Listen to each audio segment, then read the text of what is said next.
Hello everyone, welcome back to our channel deep sea. जैसा कि आप लोग जानते हैं, हमने अपना लास्ट पॉडकास्ट जो रिकॉर्ड किया था वो डिप्रेशन पे किया था। इसी तरह से आज हम एक नई बीमारी के बारे में बात करेंगे, डायबिटीज़, जो कि इंडिया के अंदर आम हो चुकी है और आने वाले 5 सालों में इंडिया डायबिटीज़ का हब बन जाएगा। और इसी बीमारी पर बात करने के लिए आज मेरे साथ जो गेस्ट जुड़े हैं वो हैं डॉक्टर अली अब्बास। उन्होंने अपना कीमती समय निकाल कर हमसे हमारे साथ पॉडकास्ट रिकॉर्ड करने के लिए आज वो यहाँ पर आ गए हैं। चलिए उनसे आपको रूबरू कराते हैं। एक बार फिर हमारे पॉडकास्ट में आए, आपने अपना कीमती समय हमें दिया। सो फ्रेंड्स, जैसा कि आप लोग जानते हैं कि हम लोग पहले भी एक पॉडकास्ट रिकॉर्ड कर चुके हैं डिप्रेशन पे। So I am very thankful to Mushahid sir कि वो दोबारा से अपना इतना कीमती वक्त दे रहे हैं। मुशाहिद सर के लिए मैं बता दूं कि he is a wonderful speaker and he is a wonderful anchor. हम लोगों ने साथ में प्रोग्राम भी होस्ट किया है एंड वो जिस तरीके से ये पॉडकास्ट रिकॉर्ड कर रहे हैं, जिस तरीके से ये काम कर रहे हैं, so I am 100% sure that one day ही will be a lead keynote speaker of India. और बहुत डेडिकेशन के साथ वो काम करते हैं, बहुत डेडिकेशन के साथ वो मेहनत करते हैं, वर्क करते हैं। He is a professor in an engineering college और अपने इतने बिजी स्केड्यूल के बाद वो टाइम निकालते हैं लोगों को अवेयर करने के लिए और आप लोगों को बेसिकली एजुकेट करने के लिए इन सब टॉपिक्स पे जिनके बारे में आजकल अवेयरनेस बहुत कम है, एजुकेशन बहुत कम है। So I am very thankful to Mushahid sir कि वो अपना इतना कीमती वक्त दे रहे हैं आज आप लोगों से बात करने के लिए और आप लोगों को अवेयर करने के लिए। सो आई एम वेरी थैंकफुल। तो सर, जैसा कि मैंने अभी अपने पॉडकास्ट में बताया है, इंट्रो में बताया है कि आज हम लोग डायबिटीज़ के बारे में जानेंगे। तो मुझे आपसे ये जानना है कि डायबिटीज़ के सिम्टम्स क्या हैं? मतलब कितने तरह की डायबिटीज़ हो सकती है? जैसे कि सर का क्वेश्चन है कि डायबिटीज क्या है और डायबिटीज कितने तरह की होती है, डायबिटीज के सिम्टम्स क्या हैं। तो मैं सबसे पहले बता दूं कि diabetes is a metabolic disorder and a lifestyle disorder. Basically diabetes, hypertension, dyslipidemia, cardiac disorders, ये सारे के सारे मेटाबॉलिक डिसऑर्डर। और मेटाबॉलिक डिसऑर्डर का मतलब ये होता है कि हमारे मेटाबॉलिज्म से जुड़े हुए हैं और हम अपना चेंज करके इन जो लाइफस्टाइल और डिसऑर्डर्स हैं उनको बहुत अच्छे से मैनेज कर सकते हैं। तो डायबिटीज मेलाइटस यानी टाइप 2 डायबिटीज की हम लोग बात कर रहे हैं। टाइप 2 डायबिटीज बेसिकली एक मेटाबॉलिक डिसऑर्डर है जो कि इंसुलिन रेजिस्टेंस की वजह से बॉडी में पैदा होता है। जब पैंक्रियाज की बीटा सेल्स काम करना बंद कर देती हैं तब ये सिंड्रोम बॉडी में पैदा होता है। जैसे कि डायबिटीज़ एक बहुत आम बीमारी बन गई है इंडिया के अंदर और आने वाले कुछ सालों में, मतलब कपल ऑफ ईयर्स में, ये इंडिया हमारा कैपिटल बन जाएगा, हब कहेंगे हम डायबिटीज का इसको। तो डायबिटीज एक्चुअली में है क्या? सिम्टम्स क्या हो सकते हैं इस डायबिटीज के और टाइप्स क्या हैं डायबिटीज के? तो सर बहुत अच्छा क्वेश्चन आपने पूछा कि डायबिटीज क्या है, डायबिटीज के सिम्टम्स क्या हैं और डायबिटीज के टाइप्स क्या हैं। तो बेसिकली अगर मैं डायबिटीज की बात करूं तो diabetes is a metabolic disorder. Metabolic disorder का मतलब ये है कि हमारे मेटाबॉलिज्म से जुड़ी हुई एक डिसऑर्डर है और अपने मेटाबॉलिज्म को चेंज करके, अपने लाइफस्टाइल को चेंज करके हम बहुत इफेक्टिवली डायबिटीज को मैनेज कर सकते हैं। मैं टाइप 2 डायबिटीज की बात कर रहा हूँ। टाइप 2 डायबिटीज बेसिकली इंडिया में जो सबसे ज्यादा इस टाइम बढ़ रही है उसमें टाइप 2 डायबिटीज जो है वो that is increase very at a very fast pace, क्योंकि टाइप 1 डायबिटीज और जो अदर टाइप्स हैं इन डायबिटीज के वो लेस देन 1% है। तो टाइप 2 डायबिटीज यानी जिसको हम लोग डायबिटीज मेलाइटस बोलते हैं, दैट इज इंक्रीजिंग वेस्ट। जो कोई भी ह्यूमन बींग है या कोई इंसान है, इंडिविजुअल है, उसका उसकी जो ओबेसिटी की वजह से इसकी सबसे बड़ी वजह है। दूसरे कई बार ये जेनेटिक भी होती है, जेनेटिक डिसऑर्डर। और इसके अलावा कई बार जो है ये स्ट्रेस, क्योंकि हार्मोन से रिलेटेड डिजीज है तो स्ट्रेस एंड एंजाइटी, डिप्रेशन, ये सब भी डायबिटीज में बहुत ज़्यादा कंट्रीब्यूट करते हैं। तो हम अपने लाइफस्टाइल को मैनेज करके एक अच्छा लाइफस्टाइल जी के डिजीज को बहुत अच्छे से मैनेज कर सकते हैं। और दूसरा, जैसे कि आपने क्वेश्चन पूछा, that is a very wonderful question कि डायबिटीज के सिम्टम्स क्या हैं। तो डायबिटीज के जो सिम्टम्स है इसमें पहला सिम्टम है polyuria. Polyuria means frequent urination. अगर किसी इंसान को बार बार यूरिनेशन की नीड महसूस होती है तो ये इसका फर्स्ट सिम्टम है, polyuria. And another is polydipsia. Polydipsia means frequent thirst. अगर इंसान का बार बार गला सूख रहा है, बार बार उसको प्यास लग रही है, तो सेकंड सिम्टम्स है पॉलीयूरिया, पॉलीडिप्सिया। पॉलीफेजिया, इंसान को बहुत ज्यादा भूख लगती है और जब वो भूख लगती है तो इंसान जो है उसको कंट्रोल नहीं कर पाता। So this term is called polyphagia. Unexplained weight loss, अगर किसी इंसान का अनएक्सप्लेन्ड वेट लॉस हो रहा है यानी विदाउट एनी रीजन उसका अचानक से वजन कम होना शुरू हो जाए तो ये भी डायबिटीज का एक सिम्टम हो सकता है। एंड एक्सेसिव फटीग यानी इंसान को बिना किसी वजह के बहुत ज्यादा थकान महसूस हो रही है और खाना खाने के बाद भी उसको थकान महसूस हो रही है, कुछ काम करने का मन नहीं कर रहा। So these are the symptoms of type 2 diabetes. इसके अलावा कई बार जो सिम्टम्स देखे जाते हैं कि अगर बॉडी में कोई घाव हो गया, कोई इंजरी हो गई, कोई घाव हो गया और वो ठीक नहीं हो पा रहा, तो ये भी डायबिटीज का एक रीजन हो सकता है। और पॉलीन्यूराइटिस का मतलब है कि हाथ पैरों में जैसे हाथ पैर सुन हो जाते हैं, अच्छा अपने आप ही बिना किसी वजह के हाथ पैर सुन हो रहे हैं, तो ये भी डायबिटीज का एक बहुत इंपॉर्टेंट सिम्टम है। तो polyuria, polydipsia, polyphagia, unexplained weight loss, blood vision, कई बार इंसान की जो है आंखों में धुंधलापन आने लगता है, तो वो भी डायबिटीज का एक सिम्टम है कि ब्लड विजन हो रही है इंसान की। तो ये बेसिकली डायबिटीज इसमें बहुत ज्यादा कंट्रीब्यूट करती है। उसके अलावा आपने एक बहुत अच्छा क्वेश्चन पूछा कि डायबिटीज के टाइप्स क्या हैं, तो हम डायबिटीज के टाइप्स के बारे में बात करते हैं। तो डायबिटीज के जो टाइप्स हैं उनमें मेजर दो तरह की डायबिटीज होती है, एक टाइप 1 डायबिटीज, एक टाइप 2 डायबिटीज। टाइप 1 डायबिटीज को हम लोग जो है वो जुवेनाइल डायबिटीज भी बोलते हैं। जुवेनाइल का मतलब है कि वो बच्चों में ज्यादा होती है और जेनेटिक है, बच्चों में ज्यादा होती है और ऑटो इम्यून डिजीज है, यानी हमारी बॉडी का जो ऑटो इम्यून सिस्टम है वो हमारे ही अगेंस्ट काम करने लगता है और पैंक्रियास के बीटा सेल्स को खत्म कर देता है, डिस्ट्रॉय कर देता है, तो उसकी वजह से टाइप 1 डायबिटीज होती है। दूसरे है टाइप 2 डायबिटीज। टाइप 2 डायबिटीज जो कि जिसके बारे में हम लोग आज बात कर रहे हैं, जो कि इंडिया में सबसे ज्यादा बढ़ रही है, अमेरिका में बहुत पेशेंट्स हैं एंड इवन जिन कंट्रीज में जो मतलब डेवलप्ड कंट्रीज हैं उन कंट्रीज में टाइप 2 डायबिटीज के बहुत ज्यादा पेशेंट्स हैं। उसका रीजन ये कि हमारा लाइफ स्टाइल बहुत ज्यादा आजकल कंफर्टेबल हो गया है, हम लोग पैदल चलना बिल्कुल पसंद नहीं करते, उसकी वजह से हम लोग 24 घंटे एसी में रहना पसंद करते हैं। हमारा खाना जो है मतलब बेसिकली कार्बोहाइड्रेट रिच डाइट, यानी इसका ग्लाइसेमिक इंडेक्स बहुत हाई है, हम लोग वो डाइट्स आजकल ले रहे हैं, तो उसकी वजह से type 2 diabetes is increasing at a very fast pace. तो टाइप 1 डायबिटीज, टाइप 2 डायबिटीज, ये दो मेजर टाइप्स हैं डायबिटीज के। इसके अलावा एक टाइप होता है LADA, latent autoimmune diabetes. Latent autoimmune diabetes ये भी ऑटो इम्यून डायबिटीज होती है बट ये एडल्ट्स में होती है। इसके अलावा एक डायबिटीज होती है मॉडी, maturity onset diabetes in youngsters, यानी बच्चों में अगर टाइप 2 डायबिटीज हो जाए तो उसको मॉडी बोलते हैं, MODY, maturity onset diabetes in youngsters. But ये दोनों जो है ये लेस देन 0.1% इसके केसेस हैं, तो इसके बारे में बात करने की मुझे लगता है कि कोई जरूरत है, सिर्फ हम लोग टाइप 2 डायबिटीज के बारे में ही आज बात करेंगे। सर आपने इतनी इंपॉर्टेंट इन्फॉर्मेशन शेयर की।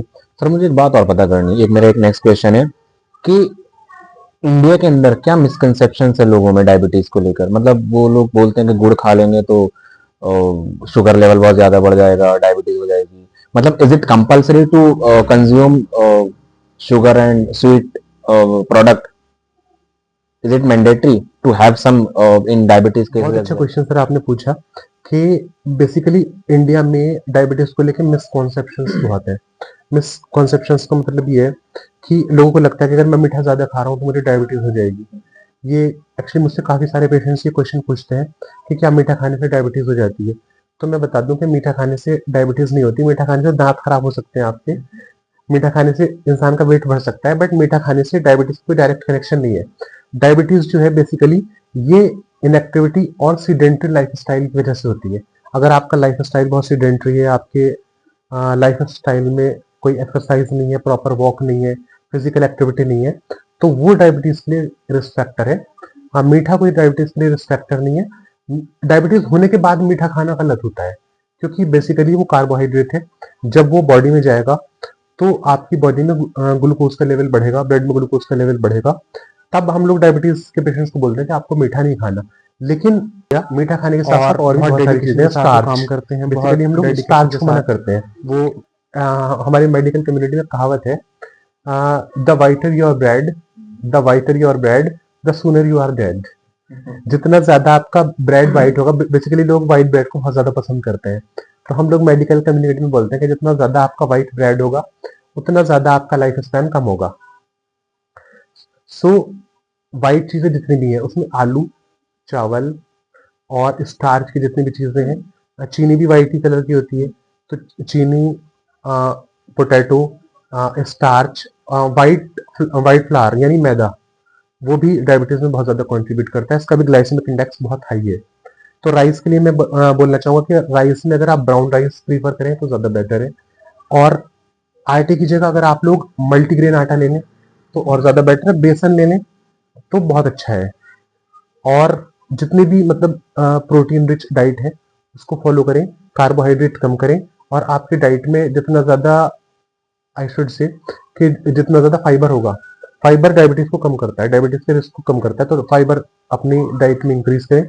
जितना ज़्यादा फाइबर होगा उतना ज़्यादा आप बेटर अपने ब्लड ग्लूकोज को उतना ज़्यादा बेटर कंट्रोल कर पाएंगे। सर आपने बहुत ज़्यादा इंपॉर्टेंट इन्फॉर्मेशन शेयर की फिर से, मतलब जो आपने क्वेश्चन का आंसर किया, मतलब जो मिसकंसेप्शन हमारे इंडिया के अंदर है वो लगभग दूर ही हो जाने अब तो जैसे आपने बताया ड्यूरिंग द डायबिटीज आप मीठा यूज नहीं कर सकते। हाँ सर, मेरा एक क्वेश्चन और है, इसका क्या ट्रीटमेंट हो सकता है? इज इट क्यूरेबल और नॉट, और इज इट कंट्रोलेबल? इसको कंट्रोल कर सकते हैं, इसको क्योर कर सकते हैं? इसमें भी काफी मिसकंसेप्शन हैं लोगों में कि डायबिटीज खत्म हो सकती है या इसको कंट्रोल ही किया जाता है। Like can we eradicate can we eradicate आपने जैसे कि क्वेश्चन पूछा कि क्या डायबिटीज क्यूरेबल है, क्या डायबिटीज को ठीक किया जा सकता है, तो मैं इसके बारे में बताना चाहूंगा। एक्चुअली इंडिया में हम लोग डायबिटीज को क्योर करने के बारे में बात नहीं करते, लेकिन अगर हम फॉरेन डॉक्टर्स की बात करें तो सारे के सारे डॉक्टर्स फोकस कर रहे हैं डायबिटीज रिमिशन पे। डायबिटीज रिवर्सल, डायबिटीज रिमिशन, ये बहुत कॉमन टर्म आप सुनेंगे। तो बेसिकली टाइप 2 डायबिटीज जो है वो अर्ली स्टेज में बहुत ज़्यादा क्यूरेबल है, बहुत ज़्यादा रिवर्सिबल है, और डायबिटीज का रिमिशन बहुत हद तक पॉसिबल है अर्ली स्टेज में। लेकिन अगर बहुत ज़्यादा लेट हो जाती है, लेटर स्टेजेस में, कि पेंक्रियाज की जो बीटा सेल्स हैं वो बहुत बुरी तरह डिस्ट्रॉय हो गए, और पेंक्रियाज में बीटा सेल डिस्ट्रक्शन जो है वो बहुत लार्ज अमाउंट में हो गया है, तब फिर हो सकता है कि वो मतलब रिमिशन पॉसिबल ना हो। बट अर्ली स्टेज में डायबिटीज का रिमिशन बहुत अच्छे से किया जा सकता है। दूसरा, जैसे कि आप ट्रीटमेंट ऑप्शंस के बारे में पूछ रहे थे, तो अर्ली स्टेज में जो सबसे पहले डॉक्टर स्टार्ट करता है that is metformin. Metformin is a biguanide medicine. तो डॉक्टर हमेशा डायबिटीज का ट्रीटमेंट जो स्टार्ट करेगा वो मेटफॉर्मिन से स्टार्ट करता है, क्योंकि इसके साइड इफेक्ट्स बहुत कम है, डायबिटीज में बहुत अच्छा इसका रिजल्ट है। तो मेटफॉर्मिन से होती है। फिर उसके बाद सल्फोनाइल यूरिया, जैसे ड्यूलाग्लूटाइड, लीराग्लूटाइड, ट्रूलिसिटी।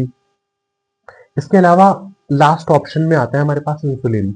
इंसुलिन हालांकि एक बहुत अच्छी डायबिटीज को कंट्रोल करने की एक बहुत अच्छी मेडिकेशन है, नेचुरल हार्मोन है, हमारी बॉडी में प्रोड्यूस होता है, तो ज़्यादा साइड इफेक्ट्स भी नहीं है।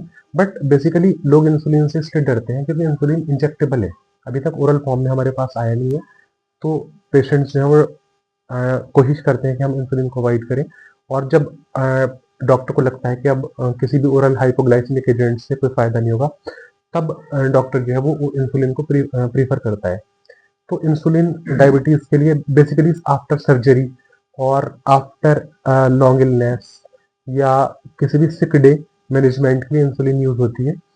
लेकिन अभी भी पेशेंट्स के मन में इंसुलिन को लेकर बहुत सारे मतलब डर है कि मल्टीपल इसमें प्रिक्स होते हैं।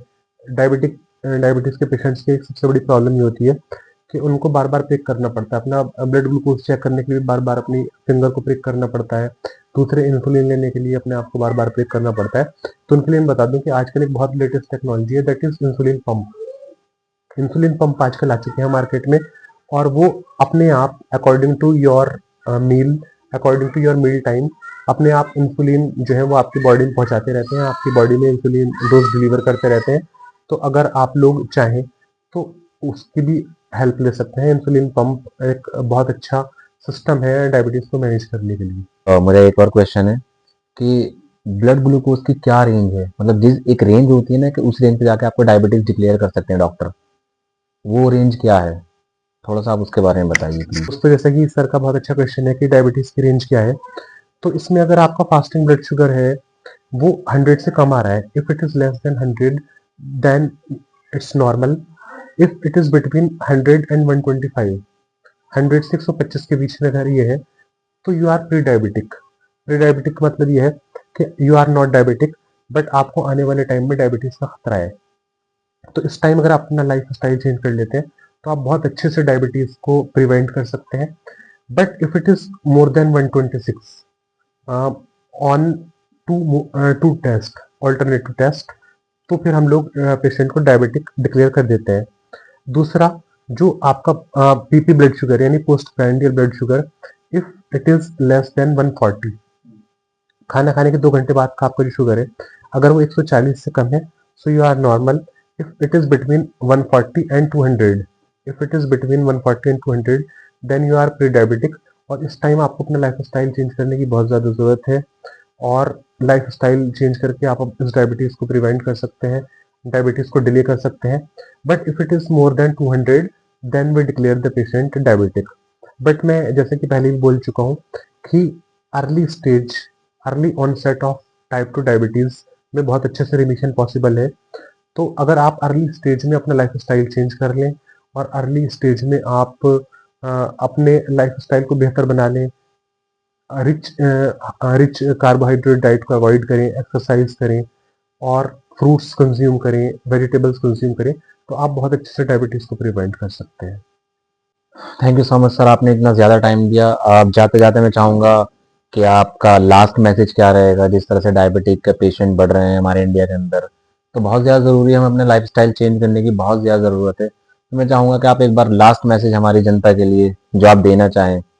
फ्रेंड्स, मैं एक बार फिर तहे दिल से शुक्रगुजार हूँ मुशाहिद सर का कि उन्होंने अपना इतना कीमती टाइम हमें दिया और इतने सेंसिटिव टॉपिक पर अवेयरनेस फैला रहे हैं, लोगों को जागरूक कर रहे हैं।